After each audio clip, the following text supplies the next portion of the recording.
श्रीगणेशाय नमः। ओम नमो भगवते वासुदेवाय। ओम नमः शिवाय।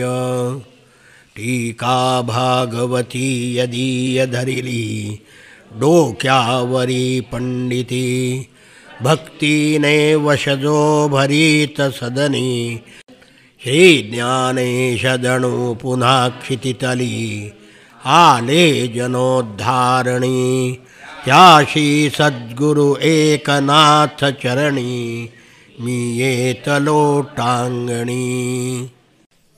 संत एकनाथ महाराजांनी 450 वर्षापूर्वी रुक्मिणी स्वयंवर नावाचा अप्रतिम ग्रंथ लिहिलेला आहे। आपल्या रुक्मिणी मंदिरामध्ये शेकडो वर्ष नवरात्रामध्ये रुक्मिणी स्वयंवर सांगण्याची पद्धत आहे। त्याप्रमाणे याही वर्षी हे रुक्मिणी स्वयंवर आपण या ठिकाणी वशिष्ठाश्रमात सांगत आहोत। कुठेही केली तरी ही सेवा रुक्मिणीचीच आहे। नाथ महाराजांनी 11 स्कंधावर टीका लिहिली, त्याला एकनाथी भागवत असं म्हणतात। ती टीका काशीच्या पंडितांना दाखवण्याकरता ते काशीला गेली, पण प्राकृतमध्ये टीका लिहिली म्हणून काशीच्या पंडितांना राग आला। त्याने टीका वाचली तर नाहीच नाही, पण गंगेमध्ये फेकून द्या अशी त्यांना आज्ञा केली। नाथ महाराजांनी ती आज्ञा शिरसावन्य मानली। डोक्यावर तो ग्रंथ घेतला आणि गंगेला अर्पण करण्याकरता निघाले। बायका समोर इथं समोर बसा, कोणाला येऊ देऊ नका, मध्ये वाट सोडू नका। वाट सोडलं की माणसं येत आहेत। पुढे या, पुढं सरका, सगळ्या बायका पुढं सरका, या पुढे, एकदम पुढे या, म्हणजे कुणी येणार नाही। वाटच सोडू नका।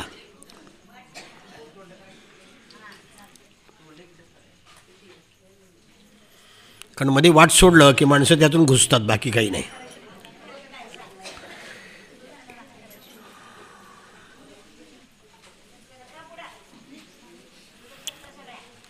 नाथांच्या बरोबर त्यांचे अनेक भक्त नाथांच्या मागून चालले होते। नाथ महाराज गंगेवर आले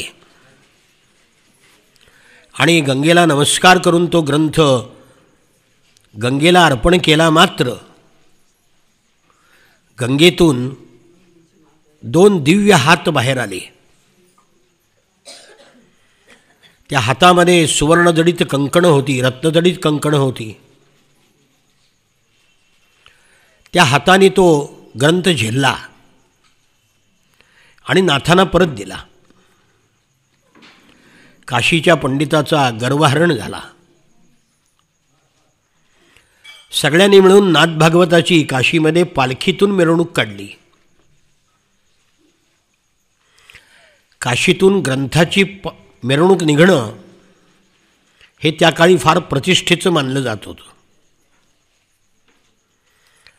असंच आपल्या पंढरपूरचे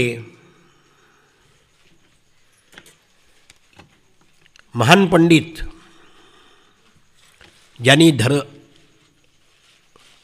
आपल्या ग्रंथाचा असाच काशीच्या पंडिताकडे नेला, बाबा महाराज पाध्ये। त्यांच्या ग्रंथाचं नाव आहे धर्मसिंधू। कासार घाटावर आपल्या त्यांची समाधी आहे। तिथे आता समर्थ रामदासांचं मठ आहे आणि प्रचारकांच्या समोर जी वैष्णव सदन आहे ते त्यांचं राहतं घर पाध्ये महाराज।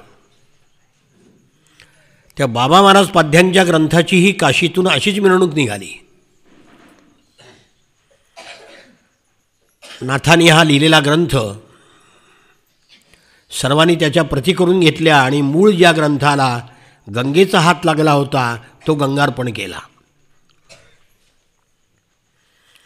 त्या काळामध्ये जवळजवळ 1.5-2 वर्ष नाथांचा मुक्काम हा काशी क्षेत्रामध्ये होता. त्या काळामध्ये मनकर्णिका घाटावर बसून नाथांनी रुक्मिणी स्वयंवर हा ग्रंथ लिहिला. हा ग्रंथ लिहायला कारण झालं, एकनाथांच्या घरामध्ये भगवंतानी श्रीखंड्या म्हणून पाणी भरलं. भक्तीने वशजो भरीत सदनी पाणी सखा श्रीपती. एकनाथांच्या घरी चंदन घासलं, पडेल ती कामं केली, पाणी वाहिलं. द्वारकेला एक भक्त दर्शनाला गेला, तेव्हा त्याला साक्षात्कार झाला की द्वारकेमध्ये कृष्ण नाहीत. मग कुठं आहेत? भगवंतानीच सांगितलं, मी पैठणला नाथाच्या घरी आहे.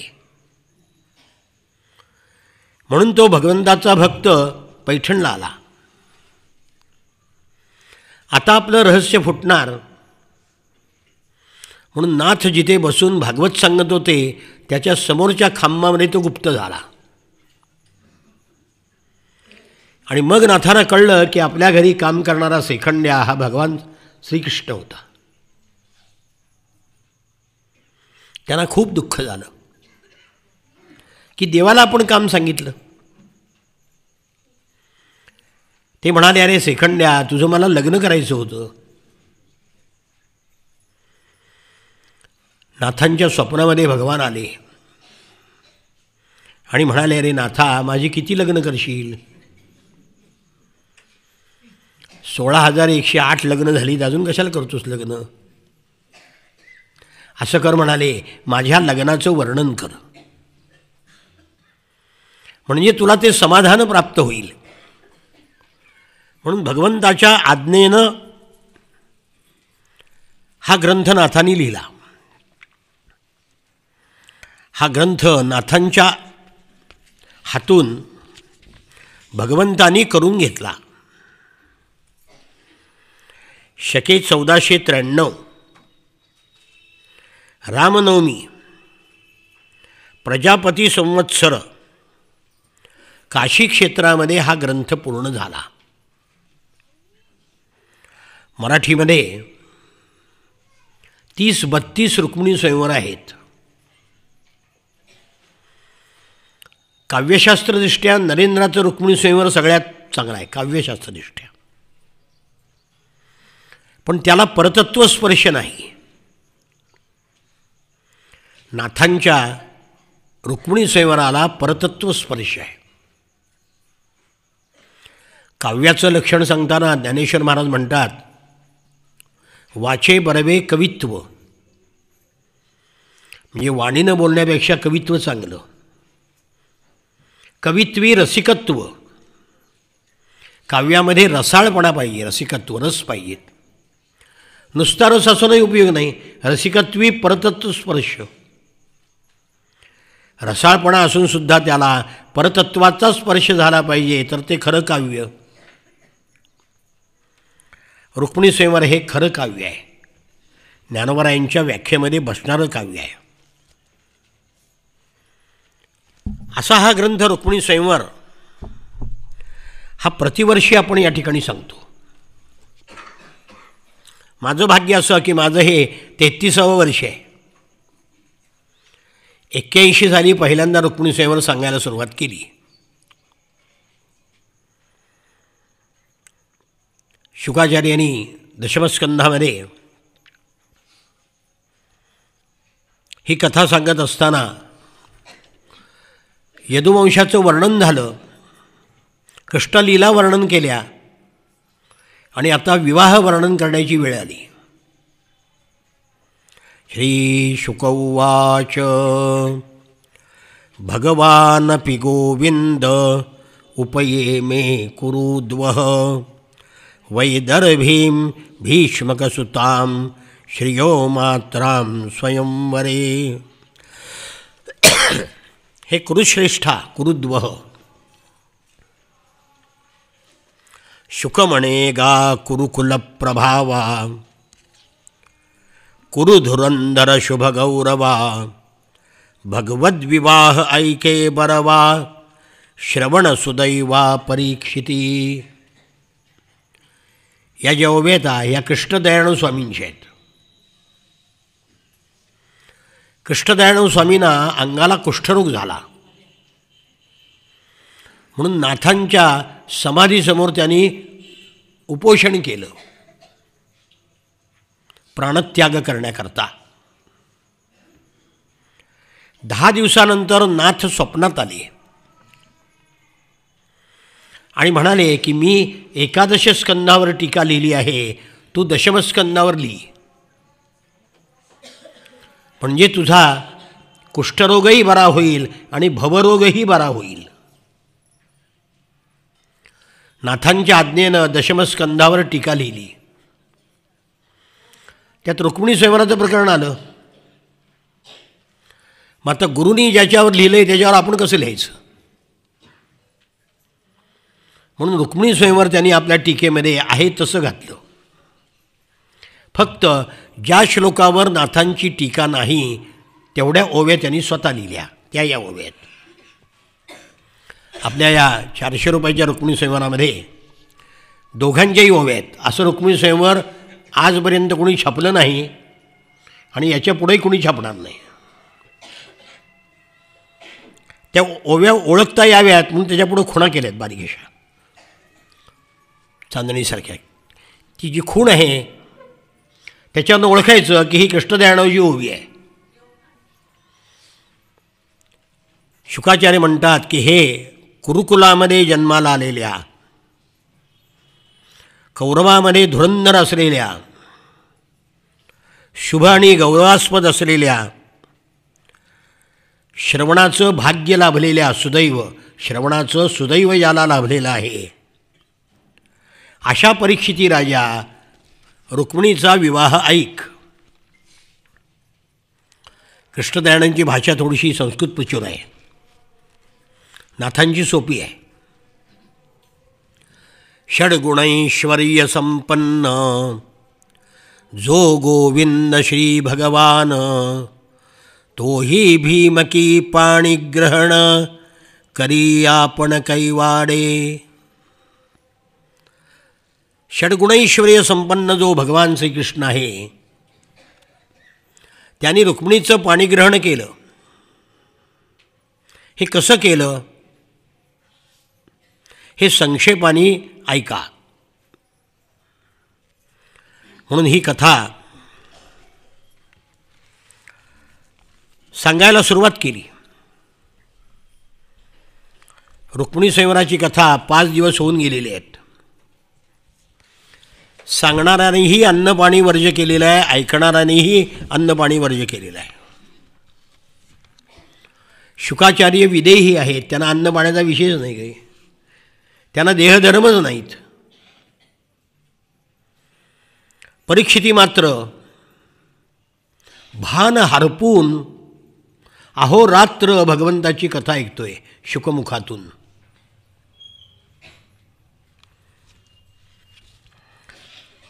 शुकमुनी परीक्षितीला कष्टकथा सांगत आहेत आणि परीक्षित राजा सर्वांगाचे कान करून ऐकत आहेत. शुकाचार्याबरोबर ऋषी मुनी साधू संन्यासी भक्त संत यांचा समूह जमलेला आहे ऐकायला.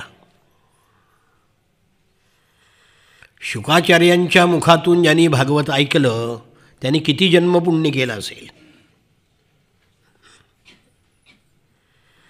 भागवत म्हणजे वेदरूपी कल्पवृक्षाला लागलेलं फळ, अमृतरसाने भरलेलं.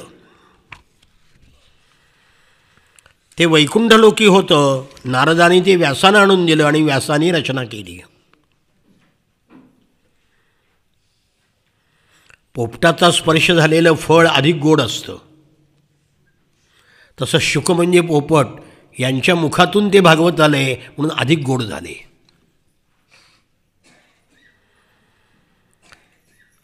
परीक्षिती राजाच्या आयुष्याचे 7 दिवस उरलेले आहेत. त्यातले 5 दिवस होऊन गेलेत. ऐकता ऐकता 5 दिवस कसे गेले हे कळलं नाही आहे. आपल्याला जसा चातुर्मास कसा जातो कळत नाही. दशमस्कंद सुरू झाला, कृष्णकथा सुरू झाली.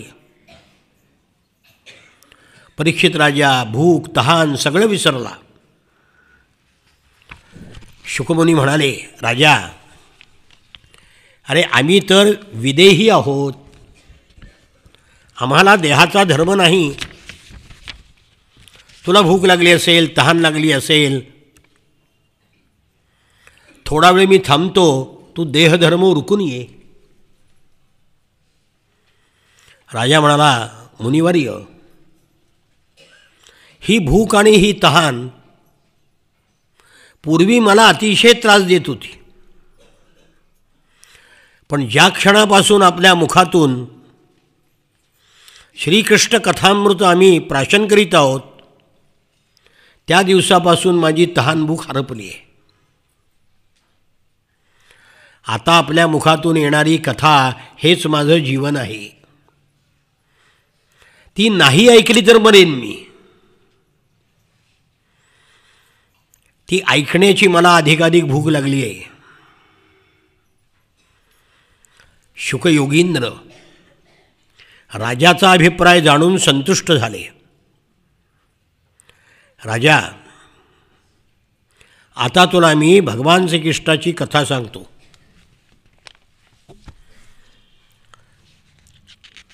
ही रुक्मिणी स्वयंवराची कथा अमृतासारखी आहे. भागवतामध्ये कृष्णकथा सगळ्यात सुंदर आहे,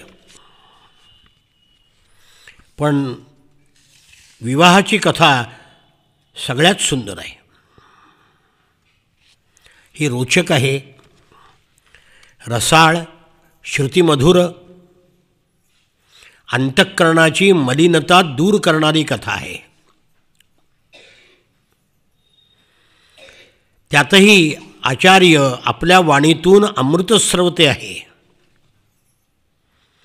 त्यामुळे माझ्या मनाचा आणि शरीराचा ताप शांत होत आहे. भगवन कृष्ण कथा रम्या माध्वीर्लोकमलापहा कोनुतृप्येत शृण्वानः श्रुतज्ञो नित्यनूतनाः. भगवन, अगोदरच कृष्णकथा पुण्या म्हणजे पुण्यकारक आहे. माध्वीर म्हणजे मधुर आहे. लोकमलापहा, लोकांच्या मल म्हणजे पापाचा नाश करणारी आहे. जो श्रुतज्ञ आहे म्हणजे ऐकावं कसं हे ज्याला कळतं, तो ही नित्यनूतन कथा ऐकल्यावर कोण तृप्त होईल? आपल्या मुखातून ही ऐकायची आम्ही इच्छा करतो. तेव्हा कृपा करून ही कथा आम्हाला सांगा. कृष्णकथेचं महात्म्य हे अपूर्व आहे. कवी नरेंद्रांनी आपल्या रुक्मिणी स्वयंवरामध्ये फार बहारीचं वर्णन केले. नरेंद्राचं रुक्मिणी स्वयंवर आणि नाथांचं या पुस्तकात मी दिले सगळं. नरेंद्राची भाषा फार जुनी आहे. तुम्ही वाचायला गेला तर तुम्हाला हे अक्षरसुद्धा कळणार नाही त्यातलं.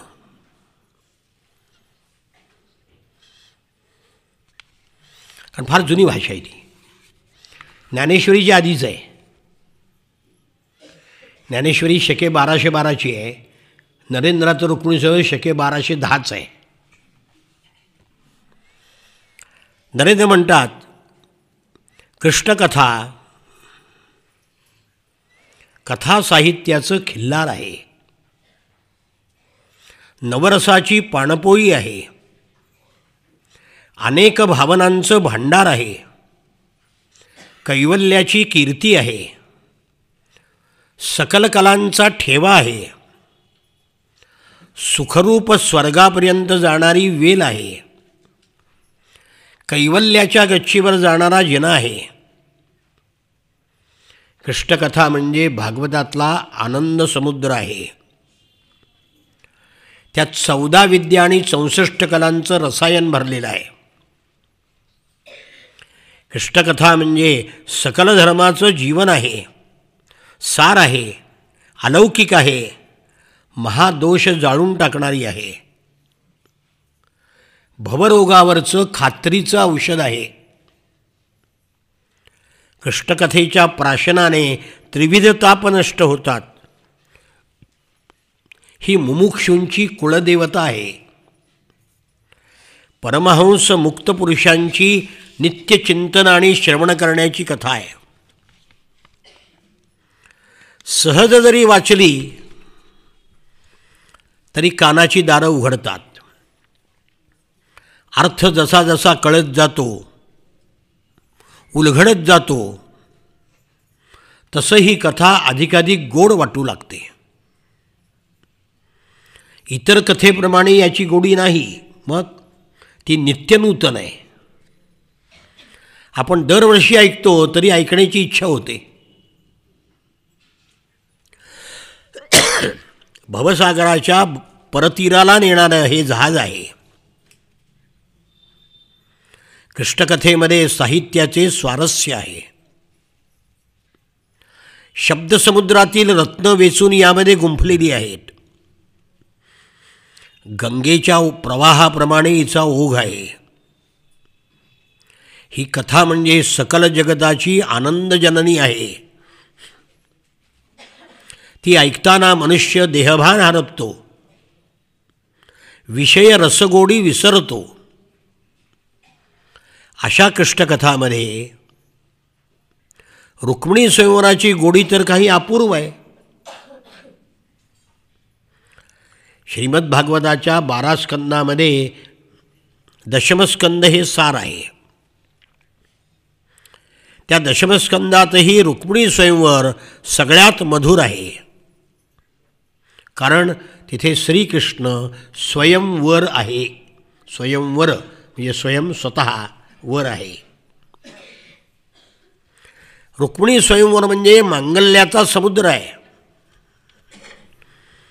त्याला कृष्णप्रेमाने भरती येते. कृष्णकथा चंद्राचं ते शुभ्र चांदणं आहे. कृष्णकथा हा चंद्र आहे, तर रुक्मिणी स्वयंवर त्याचं चांदणं आहे. रुक्मिणी स्वयंवर कथेने परमहंस, मुनी, तपस्वी यांनासुद्धा वेध लावला. अमृताला सुद्धा लोभावणारी ही कथा आहे. ही ऐकून कोण तृप्त होणार नाही? मुनिवर्य परीक्षित राजा म्हणतोय, आपण तपस्वी, ब्रह्मनिष्ठ, ज्ञानखणी आहात. आपल्या परमपवित्र वाणीने ही कथा आम्हाला सांगावी. परीक्षितीचा शुद्ध भाव, उत्सुकता, जिज्ञासा शुकमुनींनी जाणली. त्याच्या प्रश्नाचा आदर केला आणि आपल्या अमृतवाणीनं रुक्मिणी स्वयंवराची कथा सांगायला सुरुवात केली. शुकाचार्य म्हणाले, राजा, तू आनंदाची आनंदमूर्ती आहेस, म्हणून तुला रुक्मिणीच्या विवाहाची नित्यनूतन कथा सांगतो. अरे वसुदेव आणि देवकी पूर्वजन्मामध्ये पृश्नी आणि सुतपा होते. वसुदेव हा सुतपा त्याचं नाव मागच्या जन्मातलं, आणि देवकीचं मागच्या जन्मातलं नाव पृश्नी. या दोघांनी कठोर तपश्चर्या केली. झाडाची वाळलेली पानं खाऊन त्यांनी तपश्चर्या केली. भगवान प्रसन्न झाले, वर माग म्हणाले. पृश्नींनी वर मागितला, देवा, तुझ्यासारखा पुत्र व्हावा आम्हासी. स्त्रियांना जर देव प्रसन्न झाला, त्यांनाच होण्याची शक्यता आहे, पुरुषांना होणार नाही. कारण पुरुषाचं मन वासनेनं कामनेनं गढूळ झालेलं असतं. तर देवाला तुम्ही चांगला नवरा मागण्यापेक्षा चांगला मुलगा मागा. ज्या ज्या स्त्रीच्या पोटी सुपुत्र जन्माला आले त्यांनी आपल्या आईचं पांग फेडले. प्रश्नीनं तेच मागितलं, देवा तुझ्यासारखा मुलगा पाहिजे. देव म्हणाले, अगं माझा तर का मीच आहे. ठीक आहे, मीच तुझ्या पोटी जन्माला येतो. पुढच्या जन्मामध्ये सुतपा वसुदेव झाला, प्रश्नी देवकी झाली आणि भगवान तिच्या पोटी जन्माला आले. आता भगवान जन्माला आले म्हणल्यावर रुक्मिणी येणारच ना. अहो चांगल्या घराण्यामध्ये आलं पाहिजे जन्माला ना. आईबाप चांगले पाहिजेत. कृष्ण आल्याबरोबर नाथ महाराज म्हणतात, कृष्णाची जे कृष्ण शक्ती झाली उतरती भूमंडळी. कनकासवे जैसी कांती सूर्यासवे जैसी दीप्ती. तैसी अवतरली कृष्णशक्ती विदर्भदेशी रुक्मिणी.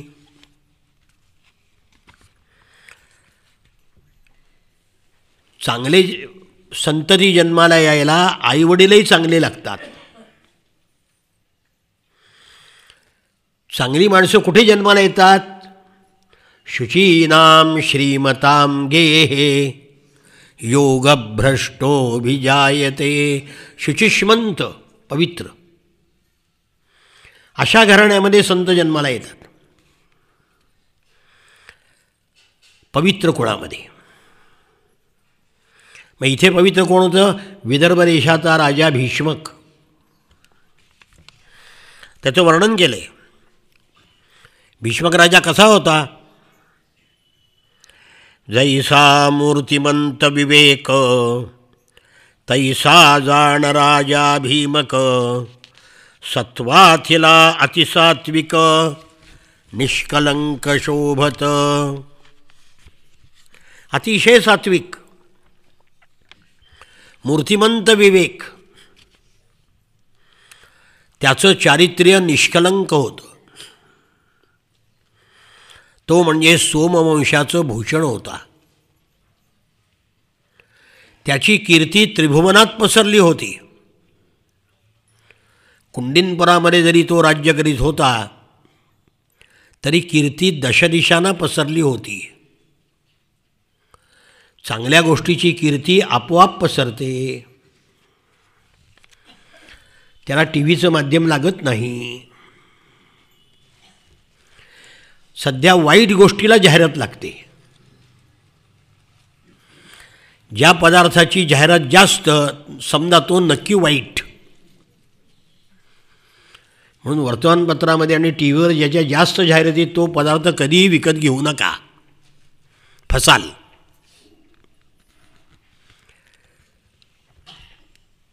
तैलाचा बिंदू जसा पाण्यावर आपोआप पसरतो तसं चांगल्या गुणाची कीर्ती आपोआप पसरते. भीष्मक राजा अतिशय सुंदर होता, मदनापेक्षाही सुंदर होता. त्याचा आचार नीती संताप्रमाणे उच्च होती. त्याचं शौर्य पाहून शत्रूची छाती फाटत होती.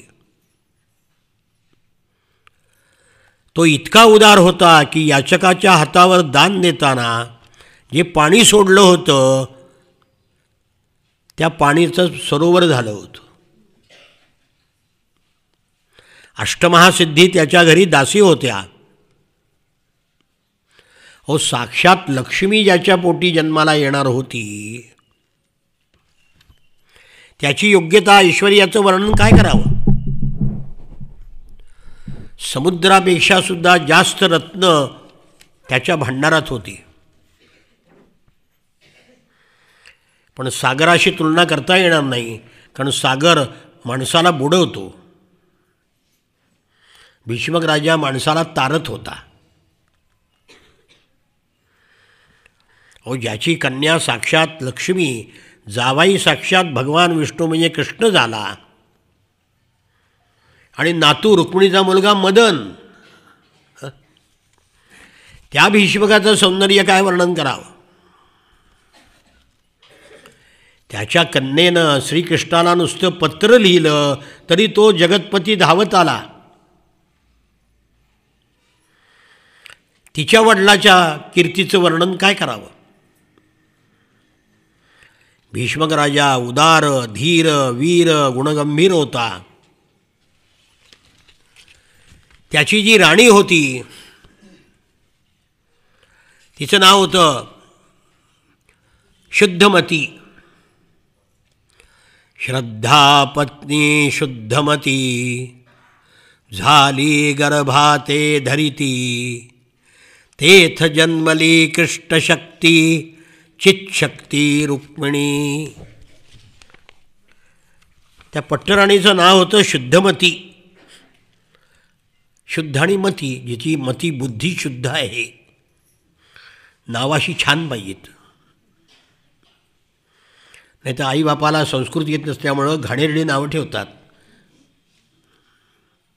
निरर्थक, घाणेरडी. मी सांगतो नेहमी, वृषाली म्हणजे चांडाळीणं, प्रियंका, अंक म्हणजे मांडी, ज्याला पुरुषाची मांडी प्रिय आहे अशी, असली घाणेरडी नावं ठेवावीत का. पण अक्कल, आईबापाला अक्कल कुठं आहे. मग अक्कल नाही तर निदान ज्यांना आहे त्यांना विचारा की बाबा हे नाव चांगलं आहे का. कसं सुंदर नाव आहे, शुद्धमती, जिची बुद्धी शुद्ध आहे. ती नावाप्रमाणे शुद्ध बुद्धीची होती. श्रद्धा भक्ती शुद्धमती, श्रद्धा पत्नी, ती श्रद्धावान होती. बुद्धी आणि श्रद्धा यांचा अपूर्व मिलाप तिच्या ठायी झाला होता. ती महान पतिव्रता होती, व्रतवैकल्य करत होती. भीष्मक आणि शुद्धमती यांचे देह वेगळे होते, पण प्राण आणि मन एक होतं. त्यांना ओळीनं 5 पुत्र झाले. रुक्म्यग्रजो रुक्मरथो, रुक्मबाहुरनन्तरः, रुक्मकेशो रुक्ममाली, रुक्मिण्येषा स्वसा सती. ओळीनं 5 पुत्र झाले. पहिला रुक्मी, दुसरा रुक्मरथ, तिसरा रुक्मबाहू, चौथा रुक्मकेशी आणि 5वा रुक्ममाली. प्रत्येकाच्या नावामध्ये रुक्म शब्द आहे. रुक्म म्हणजे सोनं. निदान नावात तरी सोनं असावं, नाही का. त्यापैकी जो ज्येष्ठ रुक्मी होता तो दुष्ट निघाला. त्याची बुद्धी सन्मार्गाकडे कधीही वळली नाही. आता 5 मुलं झाल्यानंतर मुलगी असावी असं वाटतं, कारण मुलीशिवाय घराला शोभा नाही. 5 मुली झाल्यावर मुलगा असावा असं वाटतं, आणि 5 मुलं झाल्यावर मुलगी असावी अशी वाटते. म्हणून पुष्कळ ठिकाणी मुलीकरता सुद्धा नवस केले जातात. आणि आता तर फारच पाळी आली, मुलगी व्हावी मुलगी व्हावी म्हणून सगळ्या देवाला माणसं नवस करायला लागलीत. भीष्मक आणि शुद्धमती यांना वाटलं की आपल्याला एखादी कन्या असावी. काय माणसाचं मन विचित्र आहे, जे नाही ना ते हवं असं वाटतं, एवढंच.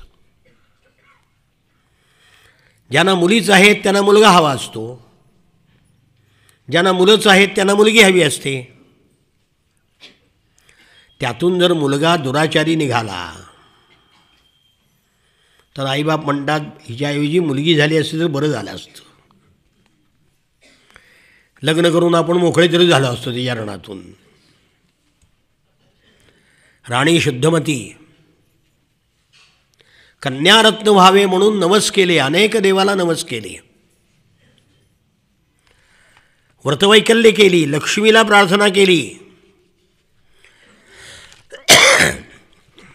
हे भवांबुधी माते, तू भवांबुधीतील निर्वाण लहरी आहेस, परब्रह्माची सहचरी आहेस, कामधेनूची सख्खी बहीण आहेस. लक्ष्मी आणि कामधेनू या बहिणी बहिणी आहेत का? दोघी समुद्रमंथनातून जन्माला आल्या. मग एके ठिकाणी जन्म झाला म्हणल्यावर बहिणी झाल्या की नाही? तू सिंधूची म्हणजे समुद्राची कन्या आहेस, भक्ताची इच्छा पूर्ण करणारी कल्पलता आहेस. हे लक्ष्मी माते, माझी इच्छा पूर्ण कर, मला तुझ्यासारखी कन्या पाहिजे, मी तुझ्यापुढे पदर पसरते, कृपा करून मला भीक घाल, भिक्षा वाढ. तुझ्या ठाई शरण आलेल्या भक्तांच्या सर्व कामना माते तू पूर्ण करतेस, असा तुझा लौकिक आहे ना, तो सार्थ कर. आर्तपणे हाक मारली तर भगवान धावून येतो, तशी लक्ष्मीही धावून येते. अहो ती तर आई आहे. देव वडील धावून येतात, मग लक्ष्मी आई का नाही धावून येणार? एके दिवशी शुद्धमती राणी गाढ झोपली होती. तिला स्वप्न पडलं. साक्षात लक्ष्मी तिच्या स्वप्नामध्ये आली आणि म्हणाली, राणी तुझी हाक मी ऐकली आहे, तुला माझ्यासारखी कन्या पाहिजे ना? ठीक आहे, मीच तुझ्या पोटी जन्माला येते, मीच तुझी कन्या होईन. मग तर झालं. स्वप्नात देवीचा दृष्टांत झाल्यानंतर शुद्धमती जागी झाली. आपल्याला कन्यारत्न होणार, त्यातूनही लक्ष्मी आपल्या घरी जन्म घेणार, या कल्पनेनं ती रोमांचित झाली. तिचं अंग अंग पुलकित झालं. डोळ्यातून अश्रुधारा वाहू लागल्या आनंदाच्या. आपलं जीवन कृतार्थ झालं असं तिला वाटलं. कालांतराने तिला दिवस गेले. तिच्या शरीरावर शीतल आणि आल्हाददायक तेज पसरलं. मुखाला फिकेपणा आला. गर्भभाराने ती मंद मंद चालू लागली. अंगाला जडता आली. भूमीवरून उठताना हात टेकू लागली.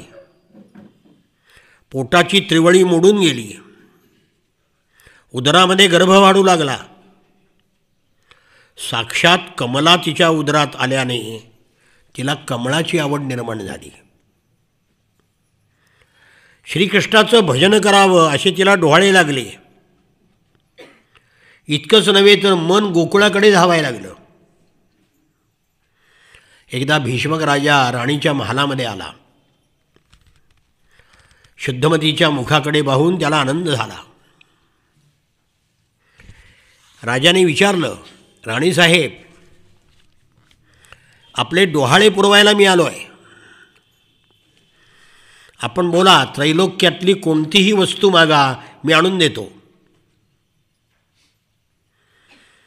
पण असं आहे, उदरामध्ये लक्ष्मीच आहे, तर काही मागायची इच्छा होईल का? तिला कसलीच कामना नव्हती. शुद्धमती म्हणजे मूर्तिमंत श्रद्धा होती. ती निष्काम झाली होती, म्हणून तिनं काही मागितलं नाही. हळूहळू दिवस जाऊ लागले. नवविधातेच नवमास. 9 मास म्हणजे 9 महिने म्हणजे 9 मास.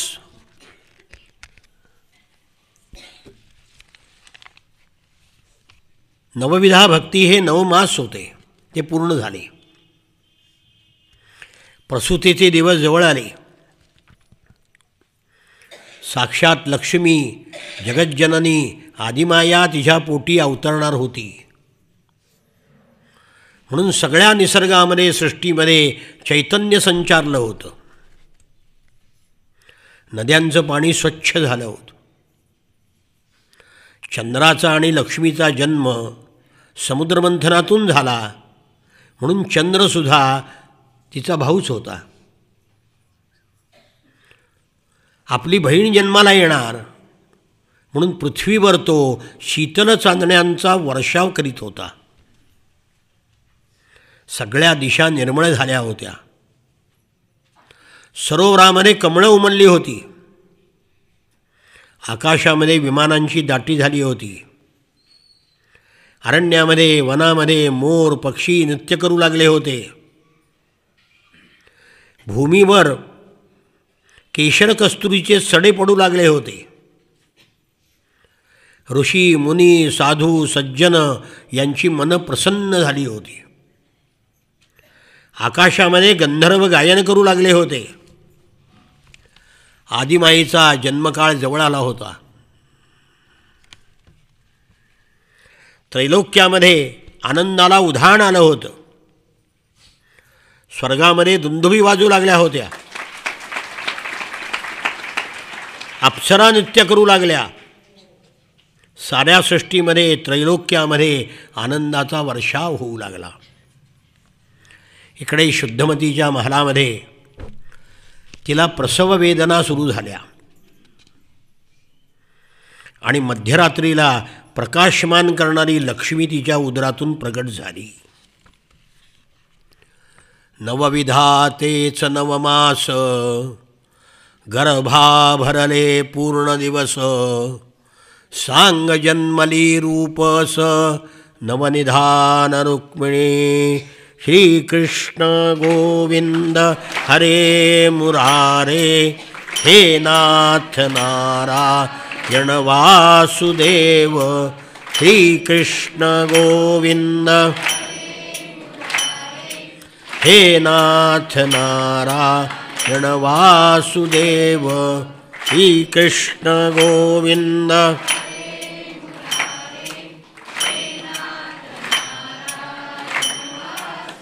गोपाल कृष्ण भगवान की जय.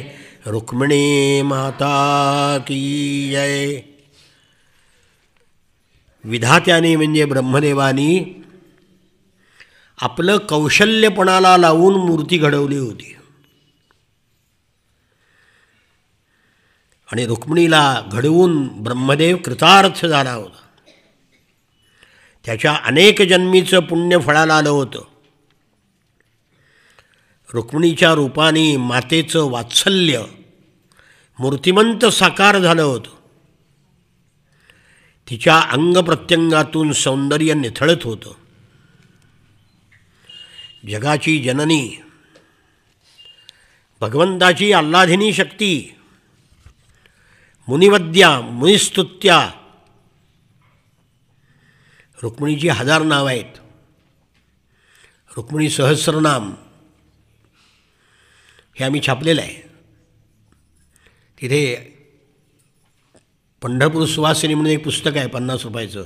त्यामध्ये सगळी रुक्मिणीची स्तोत्र पद रुक्मिणी सहस्रनाम सगळं छापलेलं आहे.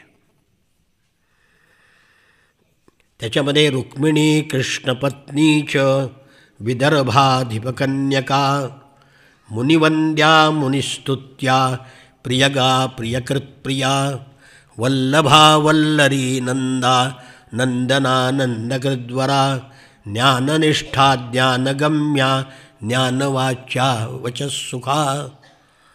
अशी रुक्मिणी मातेची 1000 नावं आहेत त्यात विष्णू सहस्रनामाप्रमाणे. ज्यांना रोज वाचायचं आहे त्यांनी अवश्य घ्यावं. 5 मुलाला विषय भोगून झाल्यानंतर सद्बुद्धी ज्याप्रमाणे जन्माला येते तशी 5 मुलानंतर रुक्मिणी जन्माला आली. 5 विषयाच्या शेवटी सद्बुद्धी उपजे जेवी गोमटी तैसी 5 ही धाकुटी झाली गोमटी रुक्मिणी. 5 विषय भोगल्यानंतर वैराग्य निर्माण होतं. तसं 5 मुलानंतर रुक्मिणी जन्माला आली.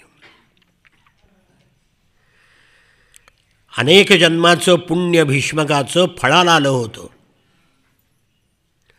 मातेचं मूर्तिमंत वात्सल्य रुक्मिणीच्या रूपाने साकार झालं होतं. तिच्या जन्मामुळे भीष्मकाच्या घरामध्ये आनंदाला उधाण आलं. इकडे भीष्मक राजाला कन्या जन्माची वार्ता समजली. पुत्र जन्माचा उत्सव करावा तसा कन्या जन्माचा उत्सव साजरा केला आणि करावा.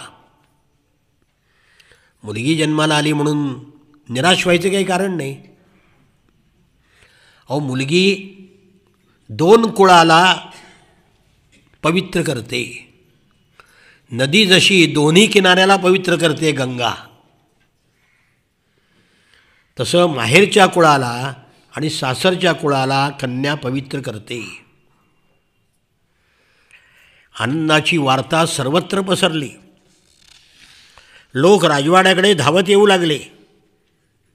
सुवासिनी नटून थटून पंचारती घेऊन त्या बालिकेला ओवाळण्यासाठी धावू लागल्या. राजवाड्याच्या प्रवेशद्वाराशी दाटी झाली. भीष्मक राजांनी प्रचंड दानधर्म केला. अनेकांना नजराणे दिले. कोणीही याचक विन्मुख गेला नाही. मुलीच्या बारशाला असाच प्रचंड उत्सव केला आणि तिचं नाव ठेवलं रुक्मिणी. रुक्म म्हणजे सोनं. सोन्यासारख्या कन्येला रुक्मिणी हे नाव अतिशय सार्थ आहे. सोन्याप्रमाणे ती तेजपुंज होती. ज्योतिषाने तिची पत्रिका तयार केली आणि भीष्मक राजाला सांगितलं, राजा, आपण दोघेही नवरा बायको मोठे भाग्यवान आहात. साक्षात लक्ष्मी आपल्या पोटी जन्माला आलेली आहे. ही भगवान श्रीकृष्णाची अर्धांगिनी होईल. तुमचं कुळ हिच्यामुळे उद्धरून निघेल. संतांनी माथा टेकवून नमस्कार करावा अशी ही कृष्णाची भक्त होईल. कांतभक्तीचा आदर्श निर्माण करेल. हळूहळू मुलगी मोठी होऊ लागली. एकुलती एक कन्या असल्यामुळं आईवडिलांची खूप लाडकी होती. रुक्मी हा दुष्टपुत्र जन्माला आल्यामुळं राजाला आणि राणीला जे दुःख झालं होतं ते आता निघून गेलं, लयाला गेलं. ती थोडी मोठी झाली. रुक्मी मात्र तिला त्रास देत होता. तो लहानपणापासूनच दुष्ट होता. रुक्मिणीच्या समोर पक्षी पकडून आणायचा, पोपट आणायचा, त्याचे मान मुरगाळून त्याला मारून टाकायचा. पक्षी ची ची ची ओरडायचे, त्याला जंबियाने तो टोचवायचा, जेणेकरून रुक्मिणीच्या कोमल हृदयाला दुःख होईल असं तो दुष्ट वागत होता.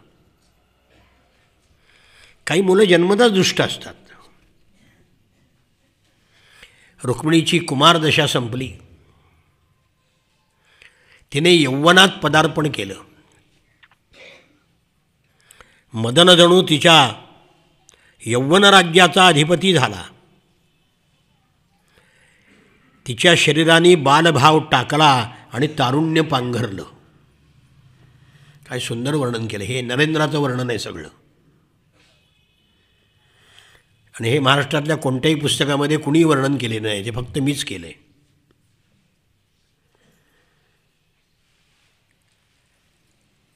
ती मंदगतीनं चालत होती. तिच्या चालण्याचा हंसांनासुद्धा हेवा वाटावा. हंस समूह तिच्या मागे लागायचा आणि तिच्या चालण्याचं अनुकरण करायचा. तिचा मुखचंद्रमा पाहून चकोर पक्षी फसायचे. चंद्रामृत पेढ्या करता यायचे. तिचा केशकलाप पाहून मोर लाजायचे. तिच्या शरीरावर तारुण्याने पदार्पण केल्यामुळे शैशवाचं ठाणं उठून गेलं. वा, शैशव म्हणजे बालपण निघून गेलं. यौवनाच्या अवस्थेतील रुक्मिणीचं वर्णन करायला महाकवीची प्रतिभासुद्धा अपुरी आहे. रुक्मिणीचं सौंदर्य म्हणजे लावण्याचा वेध घेणारी शक्ती होती. हो, साक्षात भगवान श्रीकृष्णजीचं ध्यान करतो ती लक्ष्मी नारी रूपाने साकार झाली होती. ब्रह्मरस सेवन करणारा भगवान जिच्या सौंदर्याचं पान करतो तिच्या सौंदर्याची कोणाशी तुलना करावी. रुक्मिणी म्हणजे चंद्रबिंबातून निघालेली अमृतपुतळी होती. अहो, जिच्याबरोबर साक्षात भगवंतानी पत्नीचं नातं जोडलं तिच्या सौंदर्याचं वर्णन काय करावं. तिच्या नेत्रातील भाव पाहून परमहंस संन्याशांना समाधी लागत होती. अहो, सौंदर्याचं सुद्धा सात्विक वर्णन करता येतं. सौंदर्याचं वर्णन कामुकच करावं असं नाही. पण आजच्या साहित्यिकांना अक्कल कुठं आहे ती. जिच्या सात्विकतेला पाहून तिच्या पायावर मस्तक ठेवण्याची लालसा निर्माण व्हावी, त्या रुक्मिणीच्या सौंदर्याचं वर्णन कसं करावं. तिला पाहिल्यानंतर मनामध्ये विकारच निर्माण होत नव्हते. उलट आईला पाहिल्यावर लेकराच्या मनात निरागस भाव निर्माण होतात, तसं रुक्मिणीला पाहिल्यावर लोकांच्या मनामध्ये निरागस भाव निर्माण होत होते. एकदा रुक्मिणी आपल्या सखीसह प्रमदवनामध्ये विहार करण्याकरता गेली. बरोबर मैत्रिणीचा दासींचा थवा होता. हो, त्या दासीसुद्धा रतीची मूर्ती सजीव व्हावी अशा होत्या. मग रुक्मिणी कशी असेल. त्या मैत्रिणी म्हणजे चंद्रसरोवरातील यक्षिणी होत्या. चंद्रकिरणाच्या कन्या भूवर अवतरल्या होत्या. डोळ्यांना आनंद देणाऱ्या सौंदर्य शक्ती साकार झाल्या होत्या. असं वाटत होतं की सौंदर्यशास्त्राचं रहस्य जाणणाऱ्या त्या विद्याधरीच होत्या. जणू त्या सुखमय स्वर्गातील अप्सरा होत्या. मदन ज्या फुलांनी विश्वावर विजय मिळवतो त्या फुलांना फुटलेले अवयव म्हणजे त्या सखी होत्या. सागराने तिच्या सेवेकरता सगळी रत्न आपली स्त्री रूपाने पाठवली होती. त्या बोलल्या, आपसामध्ये बोलल्या आणि हसल्या की हसण्याने दाही दिशा प्रकाशित होत होत्या. त्यांच्या डोळ्यांच्या चंचलक्षेपामध्ये सर्व लोक अडकत होते. स्फटिकाच्या करंड्यातील मूर्तीचं तेज आणि आकार जसा बाहेरून दिसतो तसं रेशमी आणि पारदर्शक वस्त्रातून त्यांच्या देहाचा आकार दिसत होता. त्यांनी रत्नाचे अलंकार परिधान केले होते. कोपरापासून मनगटापर्यंत कंकणं घातली होती. कानामध्ये रत्नभूषणं होती. त्याचं तेज गालावर प्रतिबिंबित झालं होतं. अंगावर सोन्याचे दागिने घातले होते. पण शरीर इतकं तेजस्वी होतं की सोनं फिकं होतं त्यापुढे. अशा प्रकारे आपल्या मैत्रिणीबरोबर ती हिंडत होती. रुक्मिणीचं रूप पाहून मदनसुद्धा चकित होत होता. भुवनसुंदर मदनमोहन चितेंद्रिय अशा श्रीकृष्णाला जिनं वेड लावलं त्या रुक्मिणीच्या सौंदर्याचं वर्णन काय करावं. रुक्मिणी कृष्णाकरताच जन्माला आली होती. ती राजकन्या असल्यामुळे बरोबर पुष्कळ दासी होत्या. कर्पूरिका नावाची दासी विड्याचं तबक घेऊन मागे चालली होती. दासीची नावं बघा. कर्पूरिका, चंद्रिका नावाच्या दासीने तिच्यावर चामरं ढाळत होती. मयूरिकेने तिच्यावर छत्र धरलं होतं. सुधावती तिला जलपान देणारी होती. सुलोचना पडेल ती काम करणारी होती. उचित मालिनी तिला शृंगार करत होती. रत्नवती वेळ काय झाला याची जाणीव करून देत होती. सिंधुमती तिला सल्ला देत होती. हवं नको ती पाहत होती. मदनकला सगळ्या दासीची प्रमुख होती. चारुरेखा, नावं नुसत्या दासीची नावं बघा. चारुरेखा रुक्मिणीची नर्तिका होती. सरस्वती ही गायिका होती. भावकलना ही जीवाभावाची सखी होती. शशिकला सेवा करीत होती. या सगळ्या दासी आणि मैत्रिणी तिच्याबरोबर विनम्रपणे बोलत होत्या. रुक्मिणीनं उचित चंद्रिका नावाच्या दासीचा हात हातामध्ये घेतला आणि तिच्याबरोबर चालली होती. त्या प्रमदवनामध्ये अनेक फुलझाडं होती. आम्र, बकुल, अशोक, पारिजातक, सोनचाफा, कुंदमोगरा, जाई, जुई, शेवंती, मालती. जणू तरुवेलीचं संमेलन भरलं होतं. आणि अशा प्रमदवनामध्ये त्या सगळ्या क्रीडा करीत होत्या. सुरूची झाडं उंच उंच वाढली होती. स्फटिकाची शुद्ध पाण्याची पुष्करणी होती. आणि अशा त्या वनामध्ये, बागेमध्ये त्यांची स्वामिनी रुक्मिणी विहरत होती. फुलझाडाजवळ जात होती. फुलं तोडत नव्हती, कुरवाळत होती. ती पुष्करणीवर म्हणजे तलावावर आली आणि विचार करू लागली. मैत्रिणीचा घोळका भोवती जमला आणि एकीने विचारलं, रुक्मिणी, अगं कसली चिंता करते आहेस? पहाटेच्या उशेवर धुकं पसरावं तशी चिंतेची छटा तुझ्या मुखावर आहे. दुसरी मैत्रीण म्हणाली, अगं कसली चिंता हिला आहे, कशाला विचारतेस? अगं वयात आलेल्या मुलीच्या मनामध्ये एकच विचार असतो की आपल्याला वर कोणता मिळेल. त्यातल्या एका सखीनं भगवान श्रीकृष्णाचं तिला वर्णन करून सांगितलं. आणि तेव्हापासून कृष्णाच्या प्राप्तीचा त्याला वेध लागला. भीष्मक राजाला सुद्धा विवाहाची चिंता लागलीच होती. सोपश्यत्य मुकुंदस्य रूपवीर्य गुणश्रियः ग्रहागतैर्गीयमानास् तम्मेने सदृशं पतिम.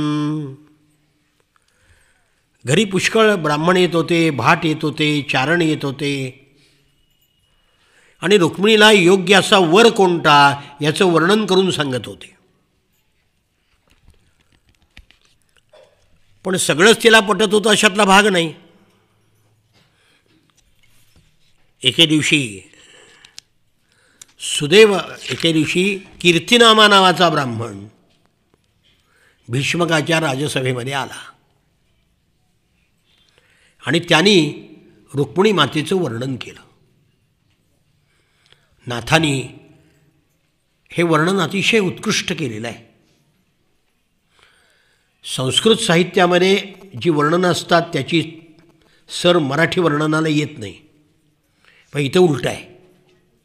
नाथांनी मराठीमध्ये जे वर्णन केलं आहे त्या वर्णनाची सर संस्कृत कवीलासुद्धा येत नाही.